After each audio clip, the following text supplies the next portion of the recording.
श्री कृष्ण गोविंद हरे मुरारी, हे नाथ नारायण वासुदेवा। श्रीमद् भागवत को नमस्कार, व्यासदेव जी को नमस्कार, विदुर जी को नमस्कार, श्री सुखदेव जी को नमस्कार करके आज के अध्याय का आरंभ करते हैं। आज से हम छठे स्कंद का पहला अध्याय शुरू कर रहे हैं। राजा परीक्षित ने कहा, भगवान आप पहले निवृत्ति मार्ग का वर्णन कर चुके हैं तथा यह बतला चुके हैं कि उसके द्वारा अर्चिरादि मार्ग से जीव कर्मशः ब्रह्मलोक में पहुंचता है और फिर ब्रह्मा के साथ मुक्त हो जाता है। मुनिवर, इसके सिवा आपने उस प्रवृत्ति मार्ग का भी तृतीय स्कंद में भली भांति वर्णन किया है, जिससे त्रिगुण में स्वर्ग आदि लोकों की प्राप्ति होती है और प्रकृति का संबंध न छूटने के कारण जीवों को बार बार जन्म मृत्यु के चक्कर में आना पड़ता है। आपने यह भी बताया कि अधर्म करने से अनेक नरकों की प्राप्ति होती है और पांचवें स्कंद में उनका विस्तार से भी वर्णन किया। चौथे स्कंद में आपने उस प्रथम मनवंतर का वर्णन किया जिसके अधिपति स्वयं भू मनु थे। साथ ही चौथे और पांचवें स्कंद में प्रियव्रत और उत्तानपाद के वंशों तथा चरित्रों का एवं द्वीप, वर्ष, समुद्र, पर्वत, नदी, उद्यान और विभिन्न द्वीपों के वृक्षों का भी निरूपण किया। भूमंडल की स्थिति, उसके द्वीप, वर्ष आदि विभाग, उनके लक्षण तथा परिमाण, नक्षत्रों की स्थिति, अतल वितल आदि सात पाताल और भगवान ने इन सब की जिस प्रकार सृष्टि की उसका वर्णन भी सुनाया। महाभाग, अब मैं वह उपाय जानना चाहता हूँ जिसके अनुष्ठान से मनुष्यों को अनेकानेक भयंकर यातनाओं से पूर्ण नरकों में न जाना पड़े। आप कृपा करके उसका उपदेश कीजिए। श्री सुखदेव जी ने कहा, मनुष्य मन, वाणी और शरीर से पाप करता है। यदि वह उन पापों का इसी जन्म में प्रायश्चित न कर ले तो मरने के बाद उसे अवश्य ही उन भयंकर यातनापूर्ण नरकों में जाना पड़ता है, जिनका वर्णन मैंने तुम्हें पांचवें स्कंद के अंत में सुनाया है। इसलिए बड़ी सावधानी और सजगता के साथ रोग एवं मृत्यु के पहले ही शीघ्र से शीघ्र पापों की गुरुता और लघुता पर विचार करके उनका प्रायश्चित कर डालना चाहिए। जैसे मर्मज्ञ चिकित्सक रोगों का कारण और उनकी गुरुता लघुता जानकर झटपट उनकी चिकित्सा कर डालता है। राजा परीक्षित ने पूछा, भगवान, मनुष्य राजदंड, समाजदंड आदि लौकिक और शास्त्रोक्त नरक गमन आदि पारलौकिक कष्टों से यह जानकर भी कि पाप उसका शत्रु है, पाप वासनाओं से विवश होकर बार बार वैसे ही कर्मों में प्रवृत्त हो जाता है। ऐसी अवस्था में उसके पापों का प्रायश्चित कैसे संभव है? मनुष्य कभी तो प्रायश्चित आदि के द्वारा पापों से छुटकारा पा लेता है, कभी फिर उन्हें ही करने लगता है। ऐसी स्थिति में मैं समझता हूँ कि जैसे स्नान करने के बाद धूल डाल लेने के कारण हाथी का स्नान व्यर्थ हो जाता है, वैसे ही मनुष्य का प्रायश्चित करना भी व्यर्थ ही है। श्री सुखदेव जी ने कहा, वस्तुतः कर्म के द्वारा ही कर्म का निर्बीज नाश नहीं होता, क्योंकि कर्म का अधिकारी अज्ञानी है। अज्ञान रहते पाप वासनाएं सर्वथा नहीं मिट सकती। इसलिए सच्चा प्रायश्चित तो तत्व ज्ञान ही है। जो पुरुष केवल सुपथ्य का ही सेवन करता है उसे रोग अपने वश में नहीं कर सकते। वैसे ही प्रेक्षित, जो पुरुष नियमों का पालन करता है वह धीरे धीरे पाप वासनाओं से मुक्त हो कल्याणप्रद तत्व ज्ञान प्राप्त करने में समर्थ होता है। जैसे बांसों के झुरमुट में लगी आग बांसों को जला डालती है, वैसे ही धर्मज्ञ और श्रद्धावान धीर पुरुष तपस्या, ब्रह्मचर्य, इंद्रिय दमन, मन की स्थिरता, दान, सत्य, बाहर भीतर की पवित्रता तथा यम एवं नियम, इन 9 साधनों से मन, वाणी और शरीर द्वारा किए गए बड़े से बड़े पापों को भी नष्ट कर देते हैं। भगवान की शरण में रहने वाले भक्तजन, जो बिरले ही होते हैं, केवल भक्ति के द्वारा अपने सारे पापों को उसी प्रकार भस्म कर देते हैं जैसे सूर्य कोहरे को। प्रेक्षित, पापी पुरुष की जैसी शुद्धि भगवान के आत्म समर्पण करने से और उनके भक्तों का सेवन करने से होती है, वैसी तपस्या आदि के द्वारा नहीं होती। जगत में यह भक्ति का पंथ ही सर्वश्रेष्ठ, भय रहित और कल्याण स्वरूप है, क्योंकि इस मार्ग पर भगवत परायण सुशील साधु जन चलते हैं। प्रेक्षित, जैसे शराब से भरे घड़े को नदियां पवित्र नहीं कर सकती, वैसे ही बड़े बड़े प्रायश्चित बार बार किए जाने पर भी भगवत मुख मनुष्य को पवित्र करने में असमर्थ है। जिन्होंने अपने भगवत गुणानुरागी मन मधुकर को भगवान श्री कृष्ण के चरणारविंद करंदन का एक बार पान करा दिया। उन्होंने सारे प्रायश्चित कर लिए। वे स्वप्न में भी यमराज और उनके पाशधारी दूतों को नहीं देखते, फिर नरक की तो बात ही क्या है। प्रेक्षित, इस विषय में महात्मा लोग एक प्राचीन इतिहास कहा करते हैं। उसमें भगवान विष्णु और यमराज के दूतों का स्वाद है। तुम मुझसे उसे सुनो। कान्याकुब्ज नगर कन्नौज में एक दासीपति ब्राह्मण रहता था। उसका नाम था अजामिल। दासी के संसर्ग से दूषित होने के कारण उसका सदाचार नष्ट हो चुका था। वह पतित कभी बटोहियों को बांधकर उन्हें लूट लेता, कभी लोगों को जुए के छल से हरा देता, किसी का धन धोखाधड़ी से ले लेता तो किसी का चुरा लेता। इस प्रकार अत्यंत निंदनीय वृत्ति का आश्रय लेकर वह अपने कुटुंब का पेट भरता था और दूसरे प्राणियों को बहुत ही सताता था। प्रेक्षित, इसी प्रकार वह वहां रहकर दासी के बच्चों का लालन पालन करता रहा। इस प्रकार उसकी आयु का बहुत बड़ा भाग 88 वर्ष बीत गया। बूढ़े अजामिल के 10 पुत्र थे। उनमें सबसे छोटे का नाम था नारायण। माँ बाप उससे बहुत प्यार करते थे। वृद्ध अजामिल ने अत्यंत मोह के कारण अपना संपूर्ण हृदय अपने बच्चे नारायण को सौंप दिया था। वह अपने बच्चे की तोतली बोली सुन सुनकर तथा बाल सुलभ खेल देख देख कर फूला नहीं समाता था। अजामिल बालक के स्नेह बंधन में बंध गया था। जब वह खाता तब उसे भी खिलाता, जब पानी पीता तो उसे भी पिलाता। इस प्रकार वह अतिशय मूढ़ हो गया था। उसे इस बात का पता ही न चला कि मृत्यु मेरे सिर पर आ पहुंची है। वह मूर्ख इसी प्रकार अपना जीवन बिता रहा था कि मृत्यु का समय आ पहुंचा। अब वह अपने पुत्र बालक नारायण के संबंध में ही सोचने विचारने लगा। इतने में ही अजामिल ने देखा कि उसे ले जाने के लिए अत्यंत भयावह 3 यमदूत आए हैं। उनके हाथों में फांसी है, मुंह टेढ़े मेढ़े हैं और शरीर के रोए खड़े हुए हैं। उस समय बालक नारायण वहां से कुछ दूरी पर खेल रहा था। यमदूतों को देखकर अजामिल अत्यंत व्याकुल हो गया और उसने बहुत ऊंचे स्वर से पुकारा, नारायण। भगवान के पार्षदों ने देखा कि यह मरते समय हमारे स्वामी भगवान नारायण का नाम ले रहा है, उनके नाम का कीर्तन कर रहा है, तब वे बड़े वेग से झटपट वहां आ पहुंचे। उस समय यमराज के दूत दासीपति अजामिल के शरीर से उसके सूक्ष्म शरीर को खींच रहे थे। विष्णु दूतों ने उन्हें बलपूर्वक रोक दिया। उनके रोकने पर यमराज के दूतों ने उनसे कहा, अरे धर्मराज की आज्ञा का निषेध करने वाले तुम लोग हो कौन? तुम किसी के दूत हो? कहाँ से आए हो और इसे ले जाने से हमें क्यों रोक रहे हो? क्या तुम लोग कोई देवता, उपदेवता तथा सिद्ध श्रेष्ठ हो?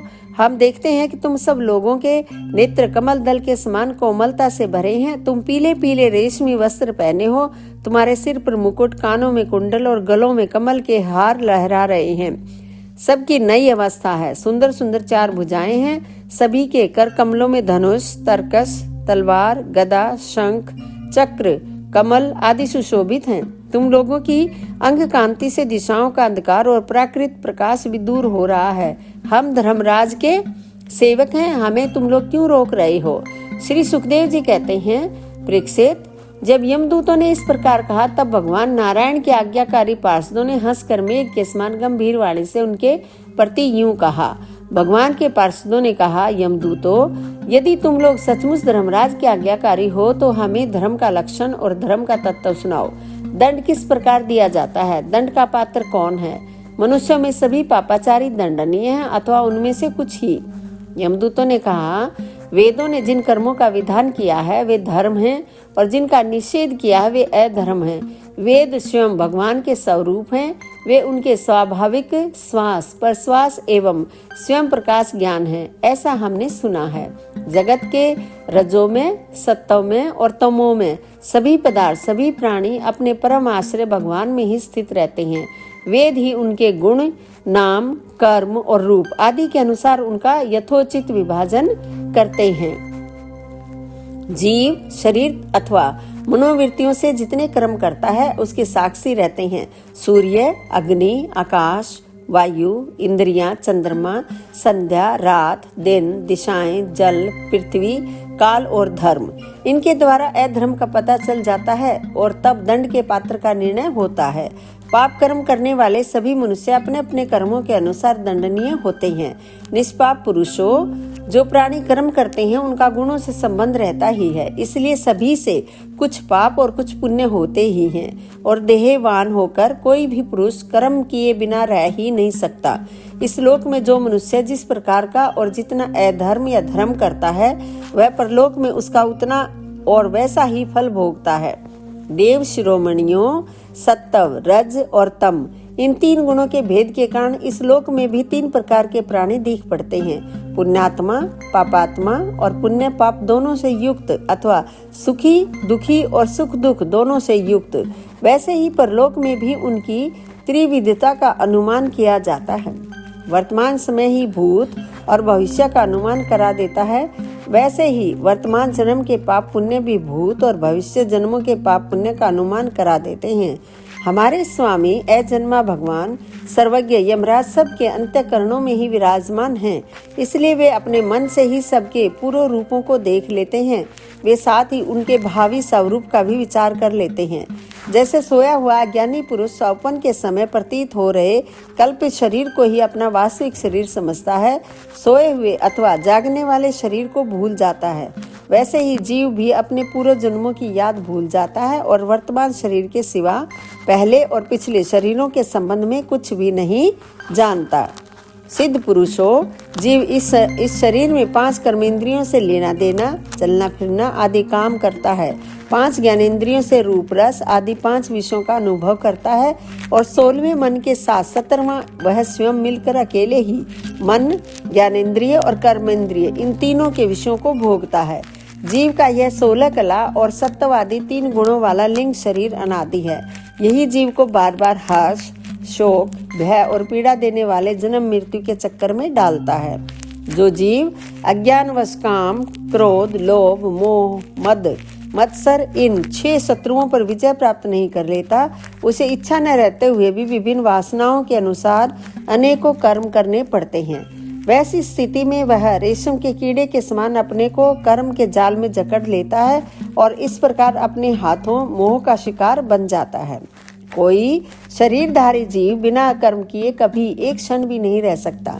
प्रत्येक प्राणी के स्वाभाविक गुण बलपूर्वक विवश करके उससे कर्म कराते हैं।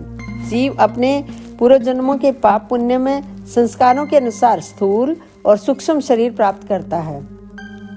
उसकी स्वाभाविक एवं प्रबल वासनाएं कभी उसे माता के जैसा बना देती हैं तो कभी पिता के जैसा।